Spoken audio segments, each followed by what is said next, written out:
Halo, shalom, selamat pagi Bapak Ibu Saudara sekalian dikasih Tuhan, terutama rekan-rekan RQ dimanapun kalian berada. Ya, jumpa lagi dalam Cockpit Evangelism bersama dengan saya.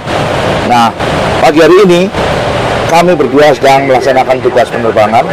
Ya, nggak ada masalah. Hari ini adalah hari istimewa karena tanggal 25 Desember. Tentunya hari ini adalah hari yang sangat istimewa bagi semua umat Kristiani karena hari ini adalah hari Natal. Nah, dari Natal ini meskipun kita harus bertugas ya, tetapi yang penting bagi kita adalah bagaimana kita menyikapi Natal. Apakah Natal itu kita harus ada di rumah bersama keluarga ya, kemudian ke gereja menikmati makan minum bersama dengan keluarga. Kalau bisa itu ideal, ya puji Tuhan. Tetapi kalau kita harus bekerja seperti sekarang ini, itu bagi kita tidak masalah. Bagi saya pribadi, Natal adalah kehadiran Kristus di dalam hidup saya sebagai Raja, memerintah hidup saya, sehingga hidup saya dikendalikan oleh Kristus. Hidup saya pasti akan mengalami terobosan, mengalami kemenangan demi kemenangan. Hidup saya diubahkan, ya, memiliki karakter seperti Kristus. Nah, ini kalau saya tanya kepada teman saya, pasti makna Natal kemungkinan beda. Apalagi rekan-rekan sekalian, kalau saya tanya, bagaimana Natal? Apa arti makna Natal dalam hidup saudara sekalian? Ya, kira-kira gimana, bro? Kalau Natal bagi kamu, bro? Kalau bagi saya, Natal itu diwakili oleh 3 kata, kan? Sukacita, damai, dan kebahagiaan. Luar biasa. Karena dalam Natal kita menyambut kedatangan penyelamat kita, Tuhan Yesus Kristus, yang datang ke dunia ini untuk menebus dosa-dosa kita. Ya, itu sangat tepat, excellent. Tetapi bagi orang lain kemungkinan punya makna yang lain. Tapi nggak ada masalah, semua benar, nggak ada salahnya. Nah, pertanyaannya sekarang, kenapa sih harus ada Natal? Natal ada tidak lain adalah karena adanya dosa. Kalau manusia tidak berdosa, ya, tentu tidak akan ada Natal. Pasti hari ini kita tidak akan merayakan Natal kalau manusia tidak berdosa. Ya, manusia memberontak kepada Allah ketika itu, maka manusia terusir dari surga. Manusia tidak bisa hidup bersama-sama dengan Allah karena Allah kudus, sedangkan manusia jatuh di dalam dosa. Di Kejadian 3 ayat 23, ya, manusia terusir sehingga manusia dibuang ke bumi. Nah, ini apakah itu bagian dari rencana Allah? Rencana Allah tidak demikian, saudara. Rencana Allah semula adalah bagaimana manusia yang diciptakan segambar dan serupa dengan Allah hidup bersama-sama dengan Allah di dalam kekekalan, bro. Mari kita lihat ya, apakah benar tadi itu.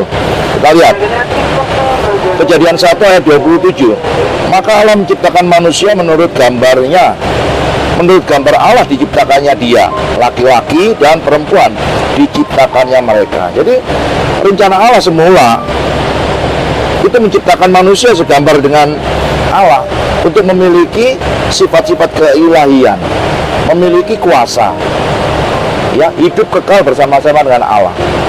Itu rencana semula. Tetapi karena manusia memberontak, ya, tidak taat kepada apa yang diperintahkan oleh Allah, maka manusia terusir dari Taman Eden pada waktu itu. Nah, itu alasannya mengapa Allah Bapa mengutus putranya yang tunggal supaya kita diselamatkan.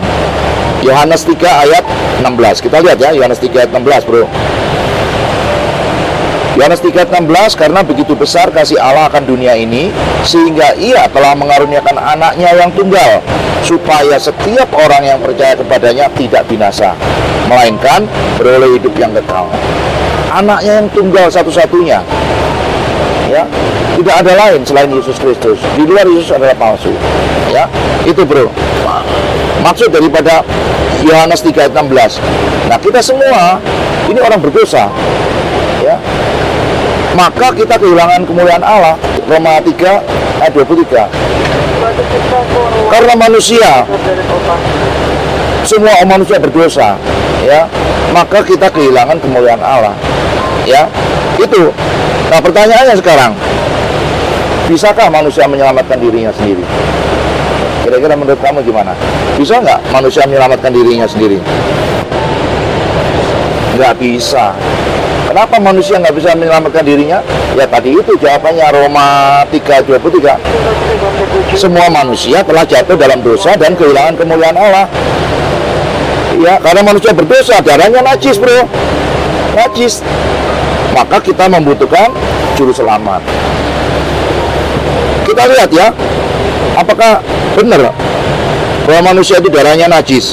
Kita lihat Yesaya 64 ayat 6. Demikian kami sekalian seperti seorang najis, dan segala kesalahan kami seperti kain kotor. Lu mau berbuat baik kayak apapun, ya, kamu bersedekah, bro, uangmu kamu bagi-bagikan kepada orang miskin, kamu nggak bisa selamat. Kamu dan saya loh ya, bukan kamu aja, saya juga nggak bisa kita selamat. Ya, kamu doa tiap pagi, siang, malam, kalau kamu nggak terima Yesus, kamu nggak bisa selamat. Ini buktinya, Bari. Karena manusia itu darahnya najis, ya. Jadi manusia tidak bisa menyelamatkan dirinya. Karena keselamatan itu sangat mahal. Keselamatan sangat mahal. Mazmur 49 ayat 9. Karena terlalu mahal harga pembebasan nyawanya dan tidak memadai untuk selama-lamanya. Semua kekayaanmu nggak bisa untuk membeli keselamatan, bro. Orang kaya di muka bumi ini, siapapun dia akan mati. Kalau dia nggak terima Yesus, dia tetap di dalam kuburan sampai selama-lamanya. Jadi kita harus terima Yesus, baru Allah berkehendak. Kamu ngomong apa, kamu berdoa kepada dia, dia baru nengok. Ada apa? Mau. Allah mau jadi berkenan kepada kamu, karena kamu terima Tuhan. Kalau kamu nggak terima Tuhan, kekayaanmu untuk membeli keselamatan nggak mampu. Nggak ada orang yang bisa menyelamatkan dirinya, karena tadi itu darahnya najis, bro. Iya nggak? Nah, jadi Natal, ya, Natal itu adalah bagian dari skenario Allah untuk menyelamatkan umat manusia.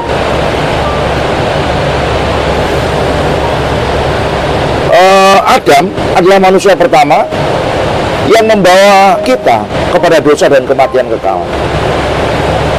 Tapi Yesus datang untuk menyelamatkan kita, untuk membawa kita, orang berdosa ini, kembali kepada Allah Bapa, Sang Pencipta.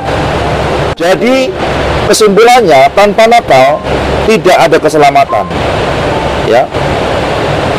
Tanpa Natal tidak ada keselamatan. Itu aja. Jadi Natal itu adalah suatu anugerah bagi kita, bro, yang percaya kepada Tuhan Yesus. Benar nggak? Itu.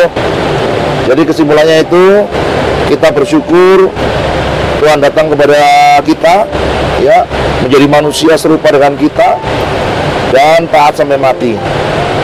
Itu. Oke.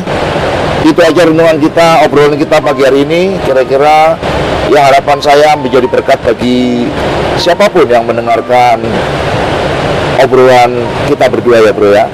Terima kasih Bapak Ibu Saudara, rekan-rekan RQ dimanapun. Tuhan Yesus memberkati. Shalom.